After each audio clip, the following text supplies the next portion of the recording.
All right, greetings, HATE.flv, bless up.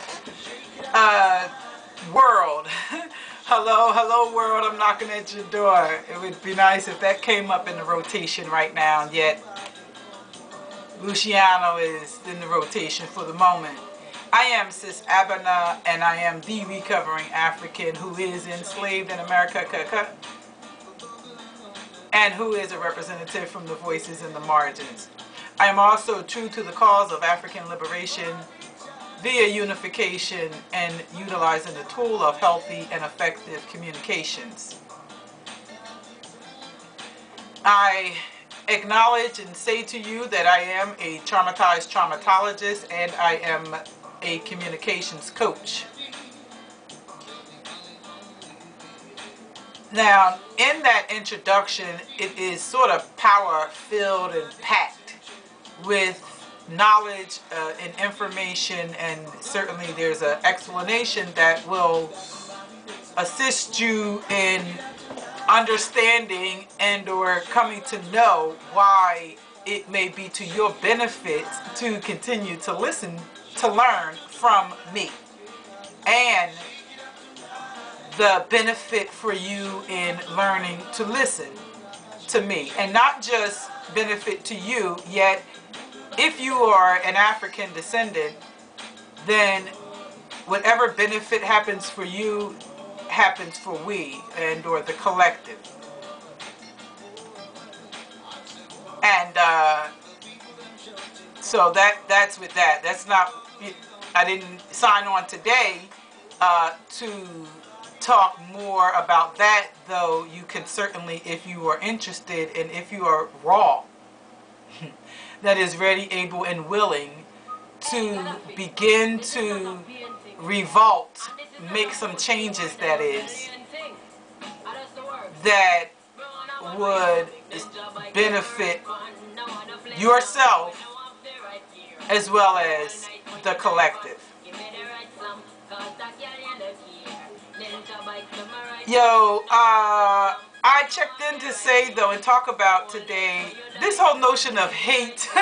This term hate is what's coming to my mind. I have been, the spirit, the creator of we has been revealing to me today the amount, the psychosocial dynamic, if you will, the psychosocial, historical and cultural dynamic process as it relates to this term called hate.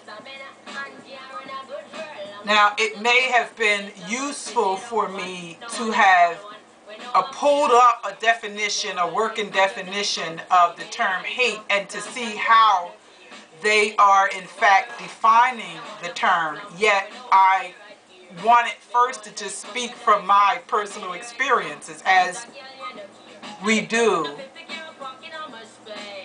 in a program of recovery. We share our experiences, the strengths of them, and our plans related to them. It is a revolutionary 12-step program, and therefore we share experience, strength, and plan, as opposed to those standard traditional 12-step programs which focuses on experience, strength, and hope. Hope that something's going to change. No, flip that. This is a revolutionary. We share our experience, strength, and then we develop a plan, ESP, the way we do. That's our energy, spiritually. That's what we have. So this thing called hate, I have been admonished for many years now, cautioned, accosted even, verbally, psychologically accosted for expressing anger appropriate to the current acts of misjustice, and not just current, yet the certainly historical acts of injustice and abuse that people of African descent has experienced here in America system, and to express anger, to feel anger when acts of injustice take place is certainly healthy and appropriate. Yet when it is expressed verbally, I have been accused of quote unquote hating white folks. When I recognize and move to protect myself from the source, the primary source of those injustices, but via separation, right now I don't want anything to do with white people. For real, for real. What I would like to do is to simply be free to focus on me and work towards healing the we. And European influence in that creates some disruptions and disturbances. It's like allowing viruses and bacteria in, you know, the recovery room. When a person has had surgery and is in the process of healing, you must keep the environment sterile. And therefore, I created this revolutionary 12-step program for folks of African descent to deal with the harm and injuries caused by the European, based on their way of thinking and behaving in the world. Now I'd say, I don't want no parts of this, I need to get over here, y'all go ahead and do y'all, you know. I do reject European cultural thought and behavior. And this program is designed for us to fix ours, clean it up, get rid of it. Yet, I've been accused of hating. You shouldn't hate people. You shouldn't hate white people. Hate, hate, hate. Don't hate. Oh, that's a terrible, awful thing to quote-unquote hate. It's like, well, you know, like, be easy. What does it mean to really hate except for to reject a thing? And why the hell would I not want to reject a thing that is causing me harm? Yet, the thing that triggered this is I have been exposed to at least 3 incidences where of quote-unquote hate crimes that were found to not be hate crimes.